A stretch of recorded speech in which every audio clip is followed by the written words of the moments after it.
Bienvenue au podcast L'entrepreneuriat authentique par Nancy Richard. Ici, chaque semaine, je partage un ingrédient secret qui m'a permis de bâtir des entreprises où les valeurs brillent autant que les résultats. Authenticité, créativité, bienveillance. Ce podcast est votre dose hebdomadaire d'inspiration pour aligner passion et profession. Ensemble, découvrons les clés pour entreprendre avec cœur, audace et un brin de rock'n'roll. Prêt à libérer votre potentiel entrepreneurial? Branchez-vous, ça commence maintenant. Bonjour à vous, ici Nancy, j'espère que vous allez bien. Bienvenue à cette entrevue de la mini-série Les Voix du passage authentique qui mettent de l'avant des travailleurs de cœur issus du domaine de la fin de vie, du deuil et du funéraire. Et aujourd'hui, j'ai l'immense plaisir de recevoir Laurence Debanne que je vous présente à l'instant. Alors, Laurence, elle est à la tête de l'Orange, qui est une entreprise dédiée à offrir une solution tout en un aux personnes qui traversent le difficile processus de vider le logement d'un proche qui est décédé. Ce moment souvent chargé d'émotions, de souvenirs et parfois même d'épuisement. Elle a choisi de l'aborder avec une double compétence, soit une formation en accompagnement du deuil et une expertise en rangement et en organisation. Elle a ainsi combiné ces deux univers pour offrir un service à la fois pratique et profondément soutenant sur le plan émotionnel. Son objectif est clair, rendre ce processus moins intimidant et surtout plus humain. Plus doux aussi, je pourrais dire. Puis à travers une approche qui est centrée sur l'économie circulaire, mais elle va permettre à chaque objet de trouver une seconde vie, transformant un moment de perte en geste de transmission, de continuité et parfois même de réconfort. Laurence, en fait, elle incarne cette nouvelle façon d'accompagner les transitions avec efficacité, conscience et surtout avec cœur. Alors, sans plus tarder, je vais l'inviter avec moi. Salut Laurence, comment vas-tu? Bonjour Nancy, ça va, merci et toi? Et ça va super bien, mais je suis vraiment contente que tu aies accepté de faire cette entrevue-là Ah ensemble. bah, merci, moi je suis ravie également d'être là, vraiment ravie. Génial. Être là, par curiosité, tu es dans quelle ville, quel pays? Moi je suis à Paris, en France. À Paris, donc en Voilà, France. voilà. Génial! Et dis-moi donc, tu as un nom d'entreprise fantastique. Honnêtement, j'adore la sonorité. Explique-moi, ça a été quoi ton choix justement pour trouver ce nom-là? Ah, j'ai essayé de faire le plus simple possible pour que, voilà, donc le lot de Laurence Oui. et le range de ranger, donc vraiment aider les personnes endeuillées à, voilà, à vider, à trier la maison de leurs proches. Oui, tout Et à j'ai essayé de faire au plus simple possible pour Écoute, que ça ça me sonne reconnaisse. tellement bien. C'est comme si tu avais été capable de mettre en un nom d'entreprise ta mission. C'est vrai. Ouais, C'est vraiment clair, là, comme c'est quelque chose de vraiment puissant en entrepreneuriat, là, c'est vraiment chouette. ouais, merci. Et puis non, il y a le côté où il y a mon prénom dedans aussi, donc il y a Oui. un côté vraiment personnalisation Mais, de l'accompagnement, quoi. oh, mais c'est bon Voilà. ça aussi. Tu pourrais expliquer concrètement en quoi consistent les services de ton entreprise? Oui, alors donc en fait, j'aide les personnes endeuillées à vider la maison de leurs proches, tout en y apportant, comme tu disais, une situation d'économie circulaire. Donc, j'aide les personnes endeuillées à prendre de la hauteur sur les objets, à choisir s'ils veulent garder, s'ils veulent transmettre ou s'ils veulent s'en séparer. Et s'ils veulent s'en séparer, euh, savoir comment faire. Et à ce moment-là, en plus de l'accompagnement de rangement, je m'occupe aussi de tout ce qui est chaque objet qui n'est pas gardé, à donner une seconde vie aux objets. Ah, C'est moins difficile de se séparer d'un objet si on sait que c'est utile à quelqu'un d'autre. oui. Donc derrière, je développe beaucoup mon réseau de commissaires-priseurs, de brocanteurs, d'antiquaires, d'associations, Hmm. voilà, et de vente également, et tout ce qui est vente pour les personnes endeuillées et pour la famille, voilà. Oui, tout à fait. Puis dis-moi donc, par curiosité, dans toutes les pièces d'une maison, c'est laquelle qui est la plus difficile parfois à vider? Plutôt j'aurais dit plutôt le salon. C'est la pièce de vie où il y a eu beaucoup de partage, hein, Hmm. où on a beaucoup de souvenirs. Bon, il y a beaucoup de bibelots aussi. Hmm. Mais j'aurais dit plus le salon. C'est vraiment là où il y a tout, où il y a les principaux souvenirs, quoi. Il y a aussi la chambre, mais là, c'est plus l'intimité. Donc, les Mhm. personnes endeuillées, elle est peut-être un peu moins dans la chambre, mais c'est vraiment le salon. Voilà, vraiment où il y avait des beaux moments de partage, quoi. Oh. Puis dis-moi donc, est-ce que les gens te contactent toujours en processus de deuil ou on peut entamer les démarches avec toi en amont? On peut entamer en amont. Je sais pas si tu connais, il y a le Swedish Death Cleaning OK. qui est le rangement suédois, donc Oui. de préparer sa mort. Et l'idée, c'est de rien laisser à son entourage, en tout cas de laisser le moins de choses possible pour pas qu'il y ait cette charge mentale à gérer au décès du proche. Oui. Puis dis-moi aussi, dans les valeurs profondes qui t'animent justement, qu'est-ce qui te pousse à continuer cette mission-là? Il y a tout le côté humain, le côté ce qu'on met sur la valeur des objets. C'est pas du tout dans le cas d'un décès. Il y a la valeur financière et il y a surtout en premier lieu la valeur émotionnelle. Et enfin, on met pas forcément la valeur émotionnelle chacun sur les mêmes objets. J'ai une famille que j'ai accompagnée. Il y avait une table basse qui n'avait pas forcément, enfin, financièrement, il n'y avait pas de, ça n'avait pas de valeur. Par contre, émotionnellement, quand justement on parlait du salon, Mhm. quand la table basse est partie, bah, c'était plus compliqué parce que là, il y avait beaucoup de souvenirs, on se souvenait de la mère qui était là autour de la table basse, etc. Oui. Donc voilà, c'était. Et c'est assez bah, intéressant de voir où est-ce que les gens mettent de la valeur émotionnelle sur tel ou tel objet. Voilà. Et j'aime bien le côté aussi humain et qu'on peut ressentir à ces moments-là. Oui. Je le sens justement dans ta passion quand tu l'expliques que c'est vraiment l'humain avant tout, que c'est pas juste un objet, là. Oui, tout à fait. Ouais. Oui, c'est très important et c'est important c'est important de le comprendre, oui. Ouais. Puis Et dans tes explorations, on pourrait dire quasiment que c'est un processus d'exploration avec les gens. Est-ce que tu es tombé sur des objets plutôt hétéroclites? chaque maison est vraiment différente.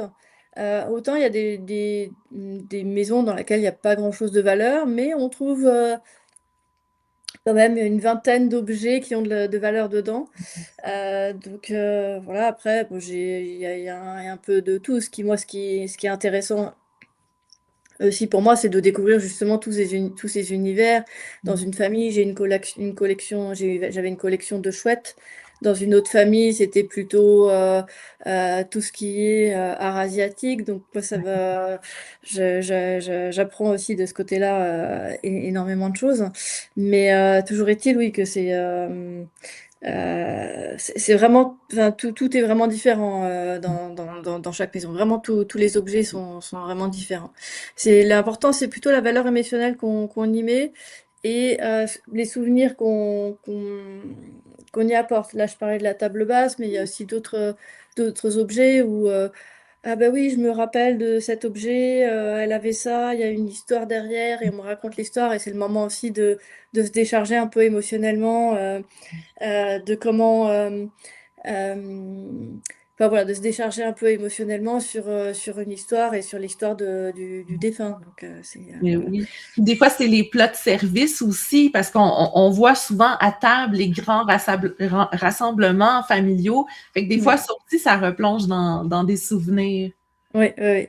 Il y a ça, mais moi, c'est plutôt, j'en ai pas beaucoup eu, parce que, bah, en général, les gens, si vraiment ils sont très attachés, ils Ouais. gardent.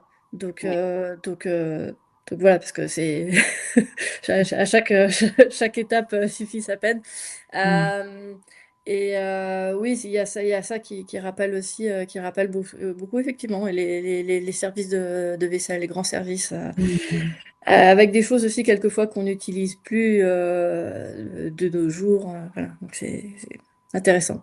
Oui. Puis dis-moi, le territoire, là, on t'a mentionné que tu demeurais à Paris, mais tu te promènes dans quelle région pour offrir tes services? Je suis Paris et autour de Paris. OK. Comme c'est moi qui fais, bah, je peux pas être partout, Mais partout à non. la fois. Et je veux bien faire les choses surtout. Donc je reste surtout sur cette région-là. Paris, Petite Couronne. Mes partenaires, je les développe bah, sur Paris, Petite Couronne. C'est moi qui les sélectionne aussi. Donc voilà, il y a tout un accompagnement et voilà, un accompagnement, juste pour te dire, ça peut durer plusieurs mois.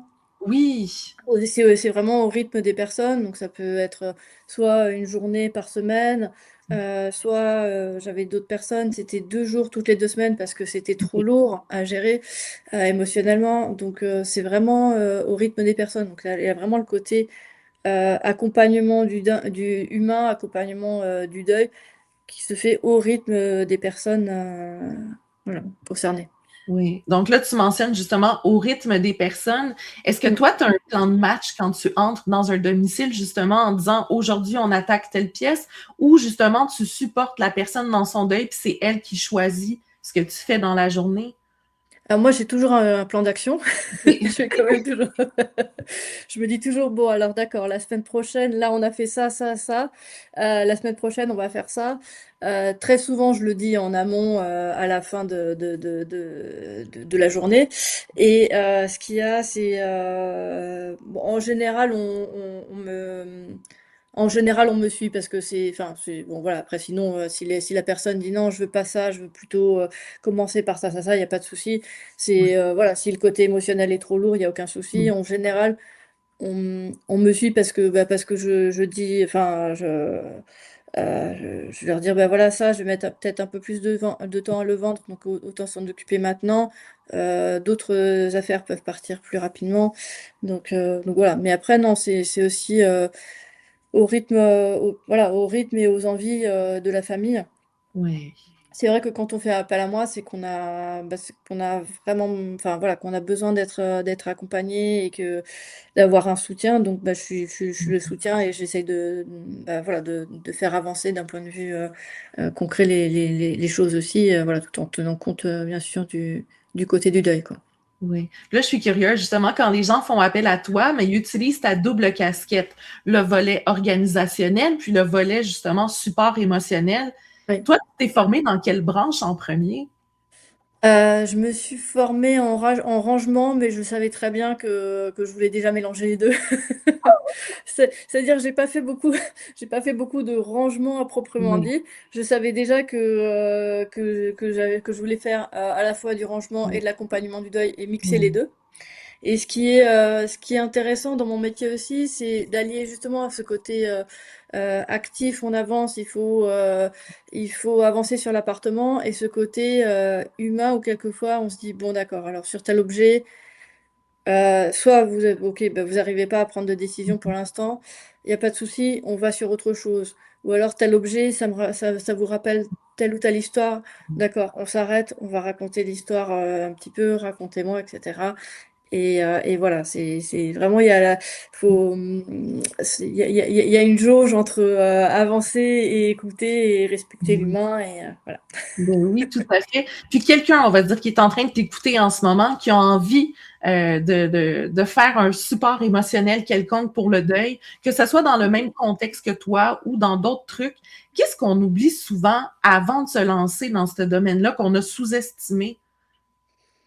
Le côté vivre pleinement les émotions. Bon, je pense enfin voilà, quand on est en accompagnement du deuil, c'est aussi bah, accepter de.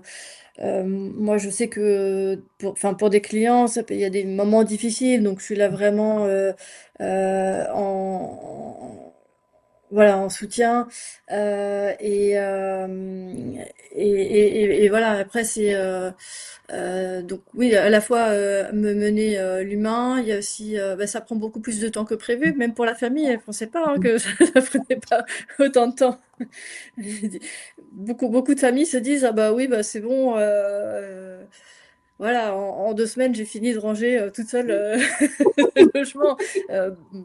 Non, en fait, enfin, Oui, enfin, ça, les familles sous-estiment très très souvent oui, à la fois le côté long des choses et le côté émotionnel très très impactant de se dire bon bah on va devoir on va devoir se séparer des objets quoi. mmh.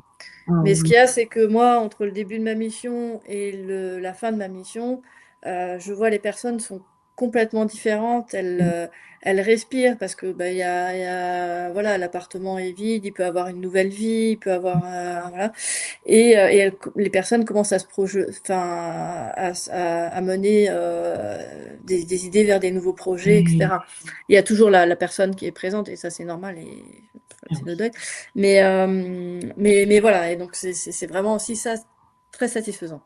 Ah oui, je comprends donc. Puis dis-moi donc, toi, quand tu étais tout petite, qu'est-ce que tu voulais faire comme travail?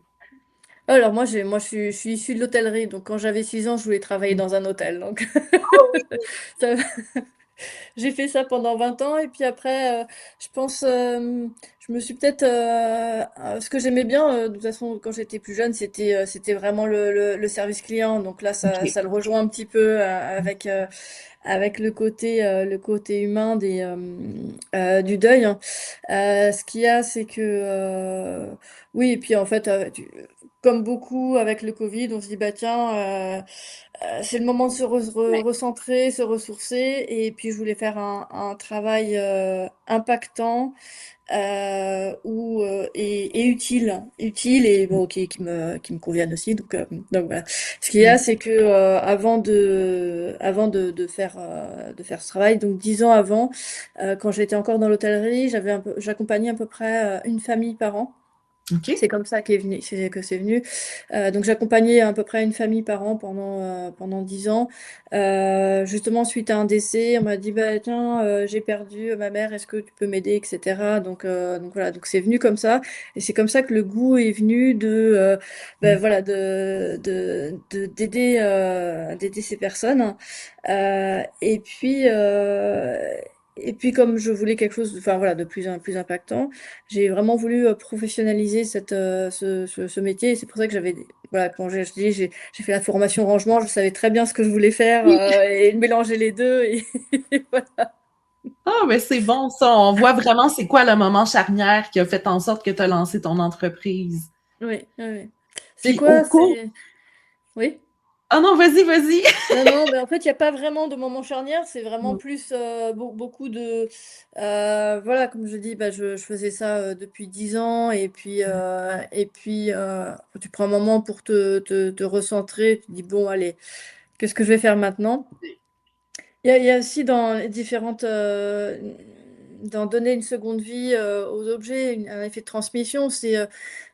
Une fois, ma mère m'a donné un rasoir coupe-chou de mon grand-père, un grand-père que je n'ai jamais connu. Et je me suis retrouvée avec le rasoir coupe-chou dans les mains. Je me suis dit, bon, bah, très bien, merci. Voilà. Et au bout de 2, 3 semaines, je me dis, bon, bah, moi, enfin, pour une génération, on a de moins en moins de bibelots. Donc voilà. J'ai dit, bon, bah, c'est très bien, mais qu'est-ce que j'en fais? Oui. Donc, alors, il était très beau, il n'y a pas de souci.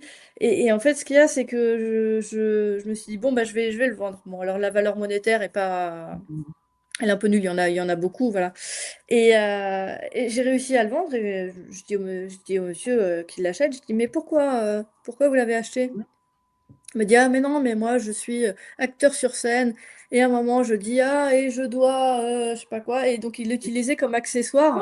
Et je me dis, mais c'est super. Le rasoir coupe-chou de mon grand-père, il n'est pas resté comme ça en Mais non, vain, déjà chez mes parents durant plusieurs années, avec moi. Et il y a un effet de transmission. Je me dis, bon, bah, super, il a une utilité. ben oui. Fait qu'il y a peut-être des centaines de personnes qui l'ont vu. sur Bah, scène. peut-être, exactement, voilà. Oui, oui. Et c'était, j'aurais bien voulu voir la pièce de théâtre, mais bon, voilà, après, j'étais pas disponible à ce moment-là, mais voilà. Et j'ai comme ça de belles histoires de transmission, soit j'ai une cuisine abandonnée, enfin, qui était abandonnée dans une cave, qui a eu, une personne l'a acheté et il fait comment on dit, des décors pour tout ce qui est cinéma. Ah, Bah, cette cuisine, elle a fini sur Amazon Prime. Il l'a retravaillée, etc. Et elle est actuellement sur une série cette année sur Amazon c'est Prime. donc Donc ben drôle. il y a beaucoup de comme ça de seconde vie, soit qui peuvent être effectivement Oui, visibles et un peu spectaculaires, théâtre, cinéma. Sinon, bah, c'est des personnes, soit des collectionneurs, soit voilà, des amateurs d'objets, ou tout simplement ils en ont l'utilité. Et c'est cet effet de transmission où tu vois, il y a par exemple une collection de chouettes, bah, la personne n'a pas collectionné, enfin, n'a pas fait la collection en vain. La collection, c'est en général une représentation de toute une vie. oui. Euh, c'est vraiment sur plusieurs années, voilà. Et un tel a offert une chouette et un tel aussi. Enfin, c'est vraiment c'est assez symbolique. Bah, la collection de chouettes, mais c'est pas, la personne n'a pas fait la collection de chouettes en vain, puisque après, elle va être utile à quelqu'un d'autre. Et Oui. cet effet de transmission, voilà, ça c'est quelque chose qui m'anime énormément. Oui, je vois ça, je vois ça. Le côté nostalgie aussi, tu sais, on va dire, tu as eu un objet toi-même quand tu étais tout petit, puis tu veux partir à la recherche parce que tu as envie de le retrouver aussi, Oui. là. Ça, j'ai beaucoup de personnes qui ont ça. Ouais, tu vois, je suis en train là, j'ai vendu récemment une télévision cathodique. Oui. Voilà. Ben, je ne pensais pas que les personnes seraient encore intéressées. Voilà. Mais des fois, c'est le grain de l'image, tu sais, ça fait quelque chose de différent. Voilà. Ouais. Oui. Ouais, c'est assez rigolo. Et il y a encore des gens qui sont très intéressés par les objets qu'ont eu nos ancêtres, quoi. Donc, c'est Mais oui. plutôt sympa. En tout cas, moi, j'ai déjà eu une télévision cathodique aussi. Voilà. Ouais. Moi aussi. Mais dis-moi donc, en tant qu'entrepreneur, est-ce que tu t'es déjà buté à des obstacles au début de ta pratique? C'est plutôt moi je trouve que c'est plutôt des obstacles qu'on se met soi-même en disant bon, Hmm. bah, comment je vais me faire connaître, comment ceci, comment cela. C'est oui plutôt me faire connaître. Et puis bon bah c'est vrai, il y a le côté sociétal où je dis bah tiens je veux faire de l'accompagnement du deuil, faire ça. Oh voilà, le regard des autres. Oui. Voilà, je pense on l'a tous beaucoup eu, quoi.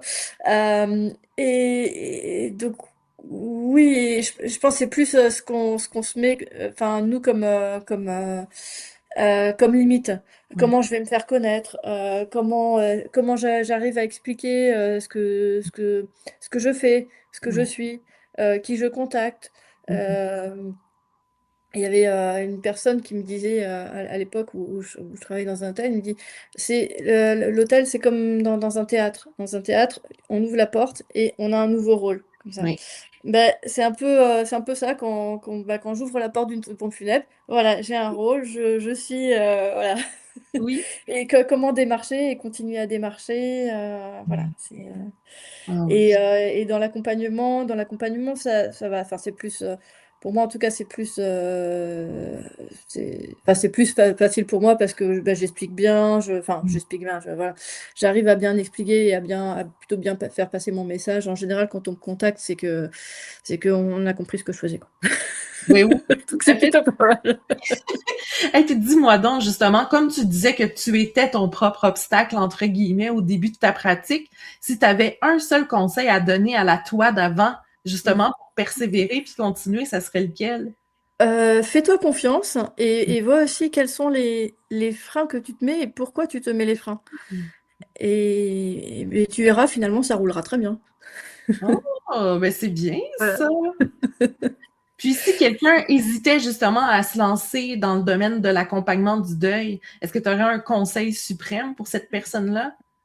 Bah, la mort fait partie de la vie, mais c'est surtout oui, oser vivre pleinement les émotions et écouter vraiment les gens. Mais voilà, vivre pleinement les émotions, bah, c'est OK de, enfin, en tout cas pour moi, c'est OK de pleurer avec, la personne, c'est OK de rire avec la personne aussi. Enfin, il y a des moments, rigolos, joyeux aussi, de partage et voilà donc c'est plutôt, enfin, moi je grandis en fait dedans. Ouais. Je grandis beaucoup, dans l'accompagnement du deuil. Voilà.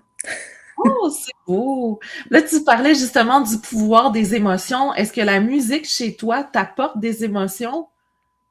La musique, oui, après j'écoute, je fais pas de musique, mais oui, ça me permet aussi quelquefois de vider, l'esprit aussi. Est-ce que tu as déjà réfléchi à la chanson que tu voudrais faire jouer à tes propres funérailles? Oui. Alors, c'est, en fait la chanson qui s'appelle, c'est la dernière chanson du film Forrest Gump. Ah! C'est, Alan Silvestri qui s'appelle Suite. Je sais pas si tu vois, c'est la dernière scène où, il y a Forrest Gump avec, la boîte de chocolat, la Oui, fameuse boîte de chocolat, on oui, ne sait pas sur quoi on tombe et cetera et à ce moment-là, sur la boîte de chocolat, il y a une petite plume blanche et la oui. petite plume blanche s'envole, prend de la hauteur et à ce moment-là, c'est là où il y a cette musique. Elle prend de la hauteur et elle s'envole et elle va très, très loin, haut dans le ciel et bah, voilà, moi, c'est un peu voilà, l'âme qui s'en va, qui s'envole, mais qui est toujours présente. Elle est très, très haute, mais qui est toujours présente et qui peut voir ce qui se passe, sur le monde et voilà. C'est très parlant pour moi, en tout cas. Tu vois, là, je l'entends dans ma tête en boucle, Ouais. justement, exactement c'est laquelle. Puis en fait, Ouais. ça me fait sourire un peu l'analogie de la boîte de chocolat. C'est un peu avec ce que tu fais dans ton métier. Tu sais pas sur quoi tu vas tomber finalement. C'est vrai. C'est vrai, ça, c'est vrai, ouais. Oui. Ça, c'est vrai, même les personnes qui justement, avec qui je travaille, qui sont endeuillées aussi dans le logement, ils savent pas forcément tout ce qu'ils vont trouver, quoi. Mais non. Oh, mais c'est génial. Puis aurais-tu un petit mot de la fin pour inspirer les auditeurs? Alors, hésitez pas déjà à faire, voilà, à accompagner les gens qui sont en deuil. Et il y a multiples façons de les aider et de les aborder et de les soulager, Oui, oui, de les soutenir dans leur de les processus. soutenir. Exactement, oui, oui, oui. Oh, ben, génial. Mais écoute, merci Laurence pour cette belle rencontre. C'est toujours un plaisir d'échanger avec toi. Ben, merci beaucoup, merci à toi et j'étais ravie de cette rencontre aussi, voilà. Et à bientôt, du coup. Et à bientôt. Puis dis-moi où on peut le retrouver. Est-ce que tu as un site web qu'on pourrait J'ai un, mentionner? j'ai un site web, donc c'est www.lau, donc LAU, trait d'union, range.com. Bon, mais c'est merveilleux. Donc, on pourra aller visiter ton site. Voilà, avec plaisir.